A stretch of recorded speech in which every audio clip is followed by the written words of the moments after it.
Alors bonjour à tous, donc on est plusieurs avocats présents ici pour vous présenter un petit peu les différentes possibilités d'indemnisation à partir du moment où vous avez des effets indésirables suite à la vaccination. Alors moi je suis avocate à Chambéry, je m'appelle Florence Bessy, je suis spécialisée en réparation de dommages corporels.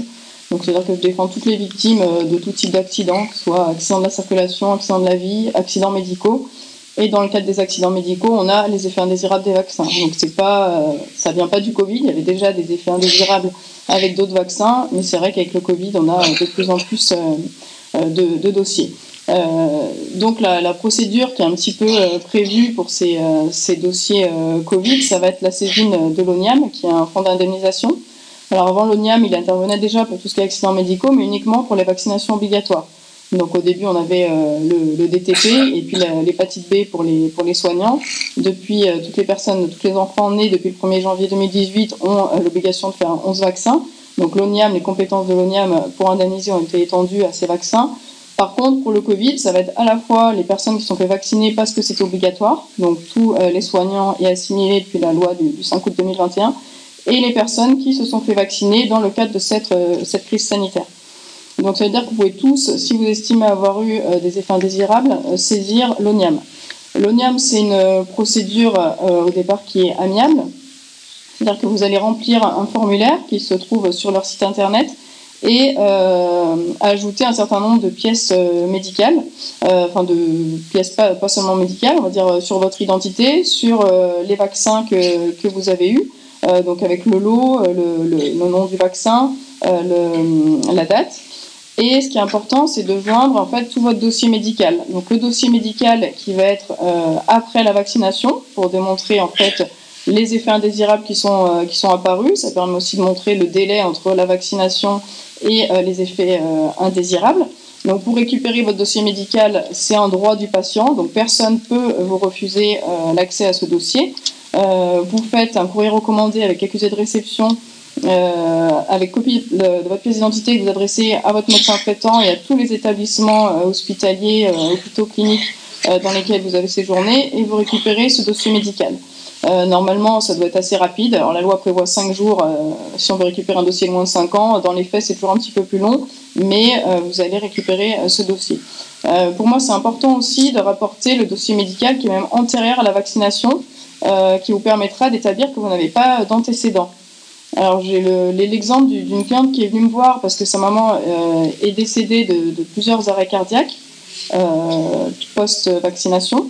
Et il se trouve qu'un an avant les vaccinations, elle s'était fait opérer d'une prothèse de genou. Et dans le cadre de cette opération, on lui avait demandé un bilan complet avant l'anesthésie, avant la chirurgie. Et dans ce bilan complet, il y avait un bilan cardiaque qui disait qu'elle avait aucun problème cardiaque. Donc elle pouvait faire cette chirurgie, mais que voilà, au niveau cardiaque, il n'y avait rien. Donc ça lui permet aujourd'hui de dire, bah voilà, avant la vaccination, le cœur était nickel, il n'y avait pas de problème cardiaque. Ça augmente les possibilités de dire que le problème cardiaque, le décès est lié à cette vaccination. Donc vous allez joindre tous ces documents à l'ONIAM. Il faut aussi faire une déclaration à la pharmacovigilance et joindre les échanges que vous aurez eus avec la pharmacovigilance. Faire une déclaration à la pharmacovigilance, vous pouvez le faire avec votre médecin traitant, mais vous pouvez aussi le faire tout seul. Donc c'est pas parce que vous allez voir votre médecin qui vous dit non, vous dites n'importe quoi, il n'y a pas de lien, que vous pouvez pas le faire tout seul. Vous pouvez aussi vous faire aider des associations, puisque je sais qu'elles aident beaucoup les victimes à faire ces déclarations. Et c'est un document qui sera à joindre au dossier de l'ONIAM. Une fois que vous avez le dossier complet, donc vous avez pris toutes les pièces que demande l'ONIAM, vous allez envoyer en courrier recommandé votre dossier. Et l'ONIAM, en réponse, va vous dire bah oui, ok, j'accepte le dossier, je vais désigner un expert médical. Ou alors, ce qui est quand même très fréquent, même si on a l'impression d'avoir tout envoyé les pièces, ils demandent souvent des pièces complémentaires. Donc ça prend quand même un certain temps. Parce qu'on va nous dire la procédure ONIAM c'est rapide, en 6 mois on a une décision, enfin un avis de l'ONIAM. Dans les faits c'est beaucoup plus long parce que l'ONIAM met du temps à répondre, parce qu'ils demandent toujours des pièces complémentaires, etc. Donc ça prend du temps.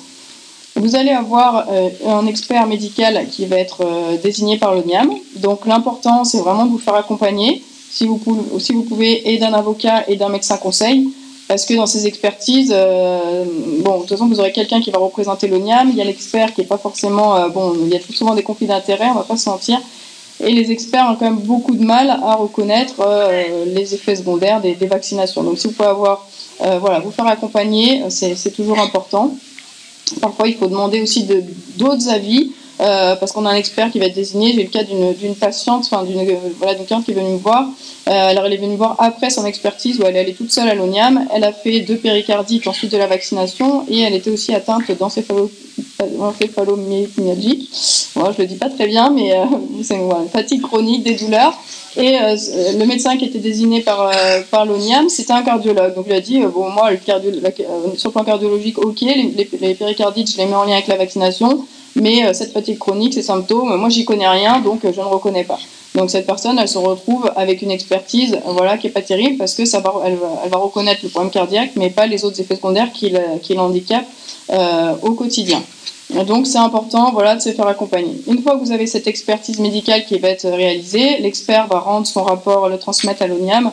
Et à partir de ce moment-là, il y a 2 possibilités. Soit l'expert a effectivement reconnu l'existence d'un lien de causalité et a évalué vos préjudices. Et dans ces cas-là, l'ONIAM va vous faire une offre d'indemnisation.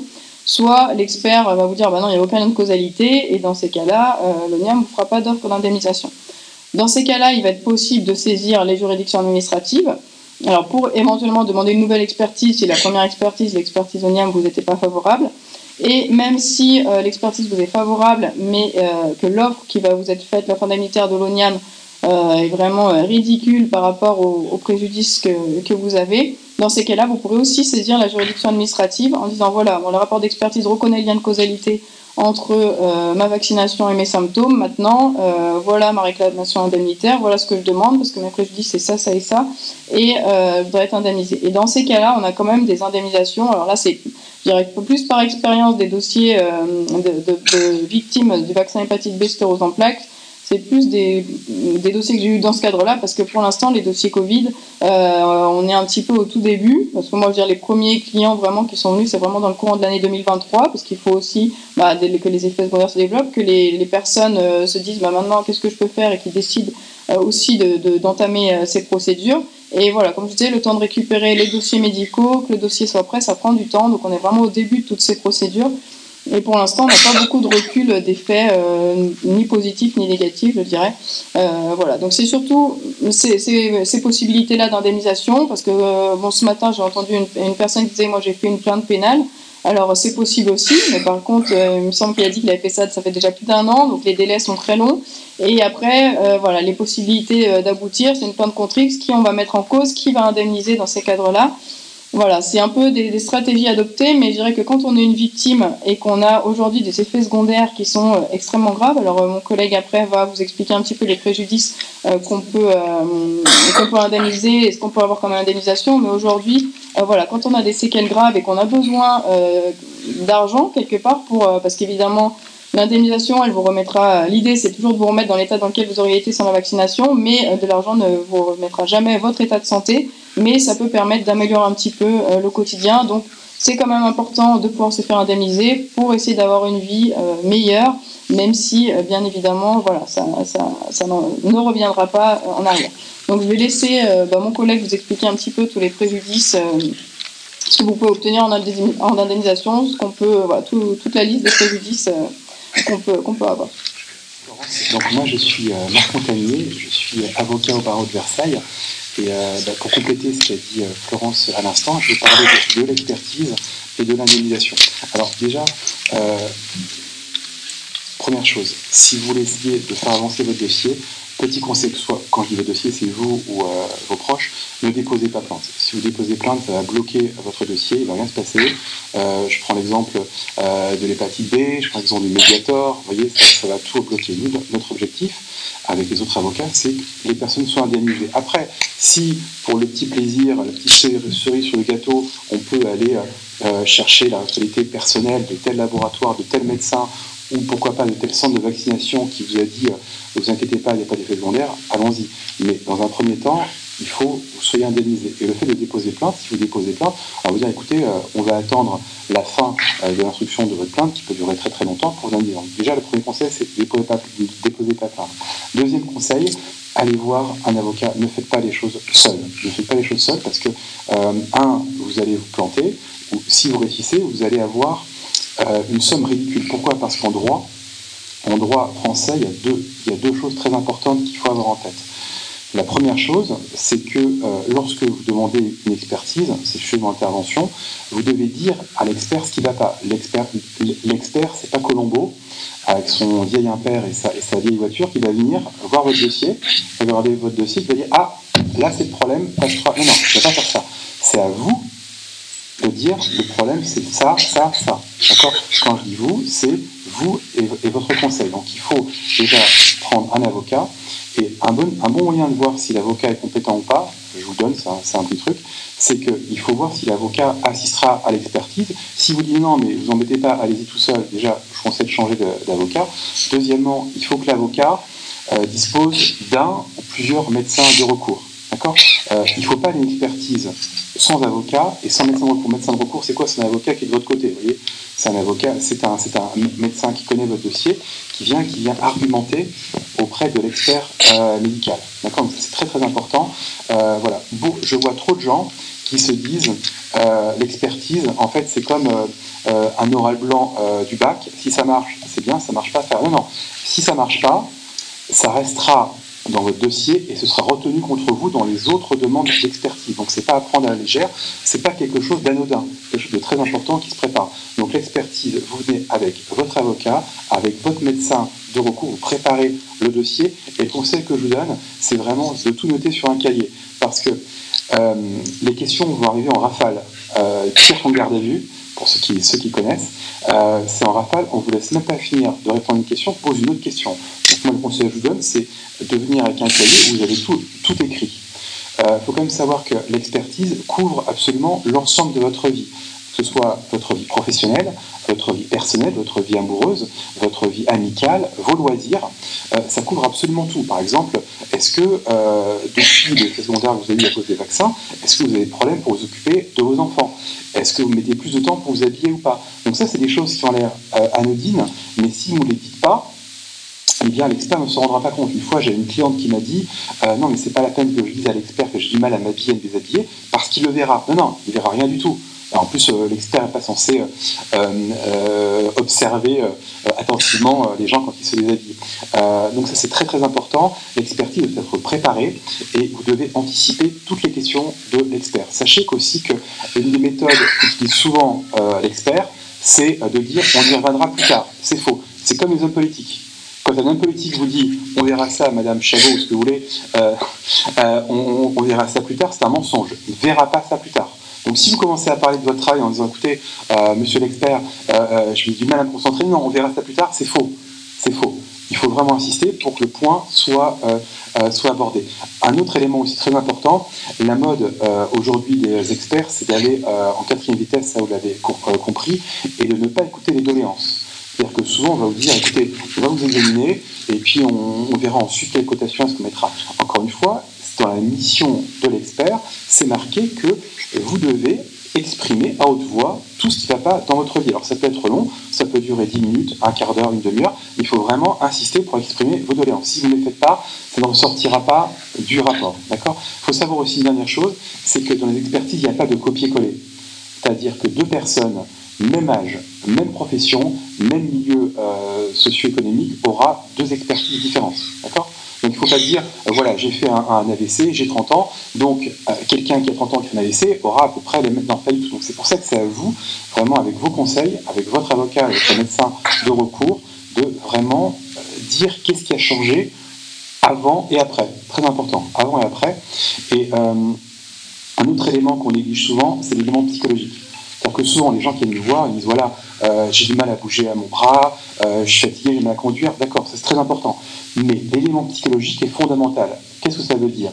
Ça veut dire qu'à un moment donné, dans les cotations, l'expert va parler du déficit fonctionnel permanent, l'EPP pour les intimes. Ça veut dire quoi ? Ça veut dire que c'est le handicap permanent. Et bien souvent, on se rend compte que le psychologique est supérieur au physique.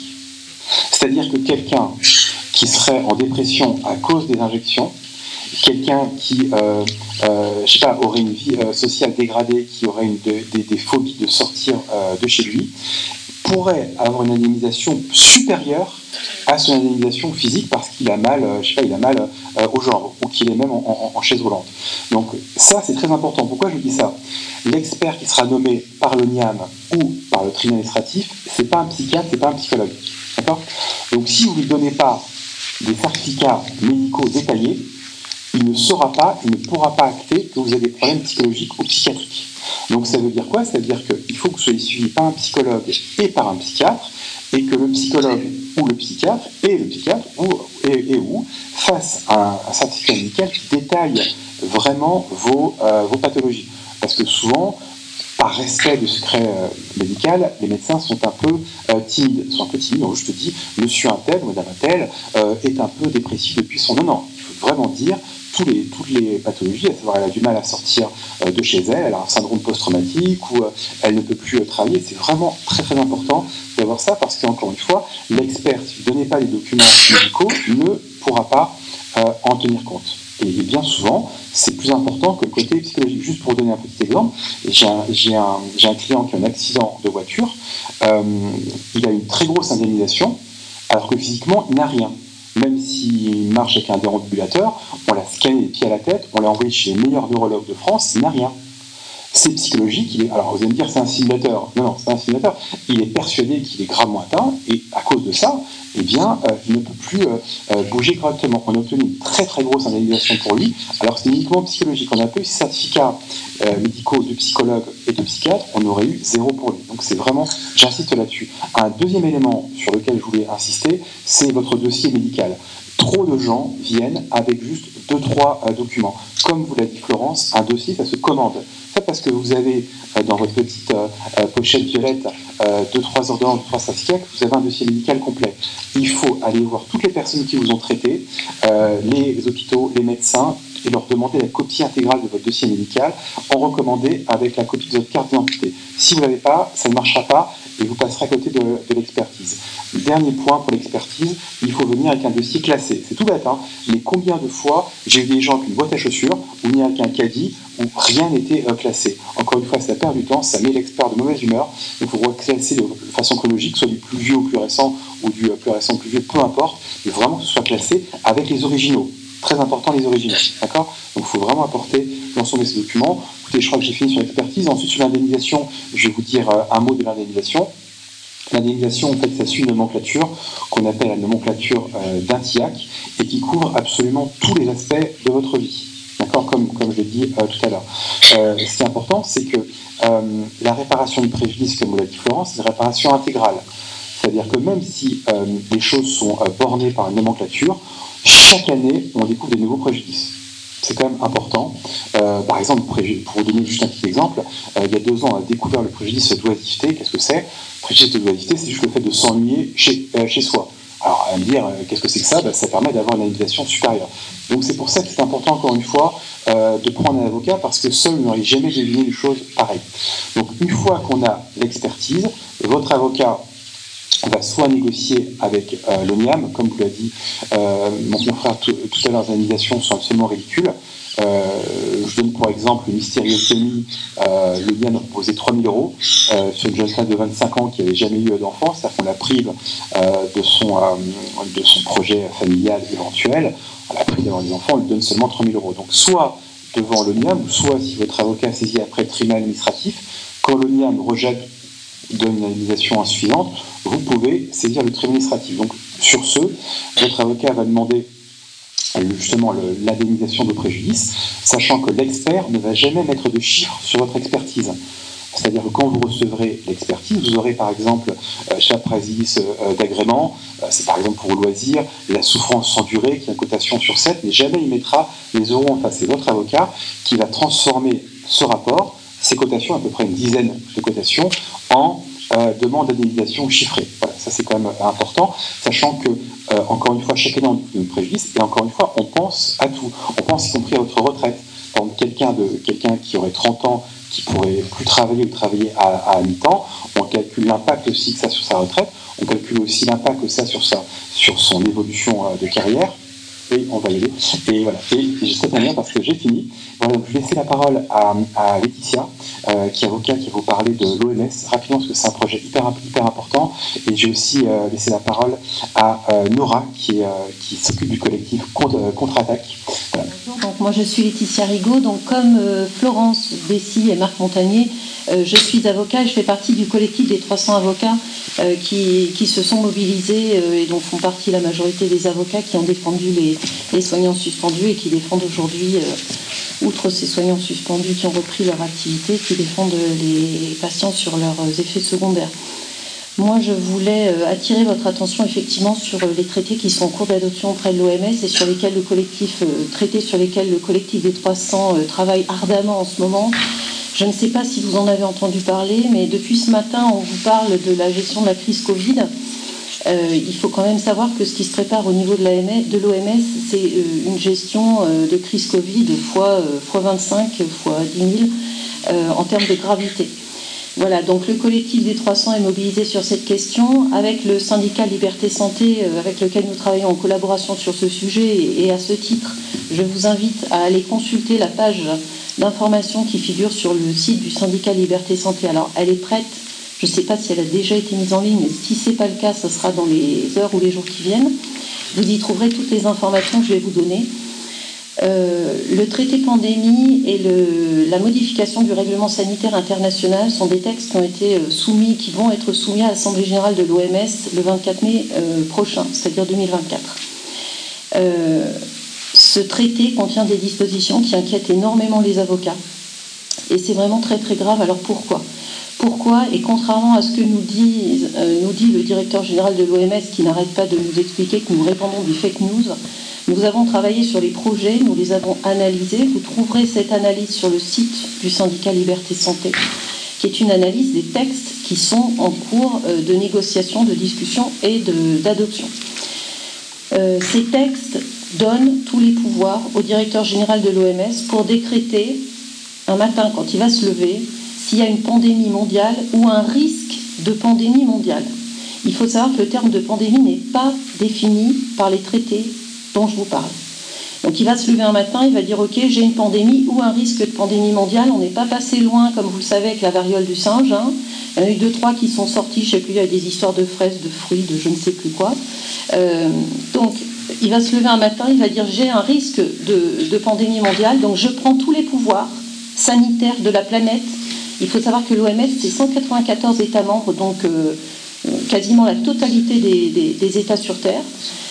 Je prends la main sur la politique sanitaire de ces États et je détermine, moi tout seul, puisqu'il n'a aucune obligation de... Alors il a une obligation de consulter, mais ce ne sont que des avis consultatifs, la décision lui revient à lui seul, et il va décider effectivement quelles sont les mesures qu'il faut mettre en place au niveau des 194 États membres pour lutter contre cette pandémie ou ce risque de pandémie qu'il aura décrété. Les mesures qu'il est capable de prendre à cette occasion-là ne sont pas limitées par le texte. Donc c'est libre imagination au directeur général de l'OMS de fixer les mesures qu'il estimera utiles pour lutter contre cette pandémie.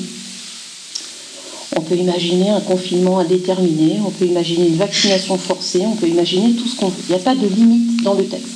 Il faut savoir que ce projet a supprimé toute référence aux droits de l'homme et aux libertés fondamentales qui étaient inscrites dans le règlement sanitaire international et qui ont été supprimées. Voilà. Autre nouveauté, jusqu'à maintenant, les recommandations de l'OMS étaient des recommandations non contraignantes. Elles deviennent des recommandations contraignantes. Donc ce qu'on vous explique, c'est qu'en signant le traité, les États ne prennent pas d'obligations et d'engagements. C'est totalement faux, mais totalement faux, puisque les recommandations de l'OMS deviennent contraignantes. Donc à partir du moment où l'État aura signé le traité, il s'est engagé à appliquer les recommandations de l'OMS, et effectivement, il va être tenu de le faire. Je vous concède qu'en termes de sanctions, pour l'instant, effectivement, le texte ne va pas beaucoup plus loin que ça, mais ce sera évidemment l'étape d'après. On est passé des non contraignantes, on est sur des recommandations contraignantes, et derrière, il y aura les sanctions qui vont arriver pour les États qui ne respecteront pas ces recommandations contraignantes. Voilà. L'OMS aujourd'hui, il faut savoir que pour l'OMS aujourd'hui, tout est santé. J'attire votre attention sur d'autres projets de l'OMS qui sont en cours et qui inquiètent autant les avocats, qui sont notamment les projets One Health et Santé pour la paix. Donc aujourd'hui, tout ce qui est nourriture, tout ce qui est climat, tout ce qui est paix, pour l'OMS, c'est un sujet de santé. Parce qu'effectivement, quand on est en guerre, quand on est dans un pays en guerre, la santé est moins bien gérée. Quand on vous donne n'importe quoi à manger, c'est un problème de santé. Et quand il y a un problème de climat, ça peut aussi être un problème de santé. Donc l'OMS aujourd'hui travaille sur des projets qui vont dans tous les sens, s'immiscent dans l'ensemble des domaines qui nous concernent, toujours avec cette volonté d'étendre son champ d'intervention. Voilà. C'est très inquiétant quand on voit ce qui figure dans les traités pandémie et dans les révisions du règlement sanitaire international. Voilà. Je vous invite vraiment, je ne sais pas si vous êtes au courant de ça et de ce qui se prépare, à vous renseigner là-dessus, parce que c'est très très important. Vous trouverez tous les liens vers le site de l'OMS sur le site du syndicat Liberté Santé. Il y a juste à cliquer, vous aurez le lien. Vous tombez sur des documents officiels. Il n'y a rien de plus clair que les documents qui sortent du site même de l'OMS. L'analyse qui en a été faite par les avocats et puis d'autres documents qui vous permettront d'avoir une compréhension simple de ces éléments-là. Voilà. J'attire vraiment votre attention là-dessus et je vous invite vraiment à vous renseigner sur le sujet. Le SLS, en coopération avec le collectif des 300 avocats et l'Association internationale des avocats pour la défense des libertés, organisera prochainement, dans les semaines qui viennent, un colloque sur ce sujet spécialement. Voilà. Je vous invite vraiment à vous y intéresser parce que pour ceux qui ne seraient pas d'accord avec ce qui se prépare, il va falloir réfléchir à comment se manifester pour qu'on ne repasse pas parce qu'on vient de vivre de façon démultipliée. Voilà, je vous remercie.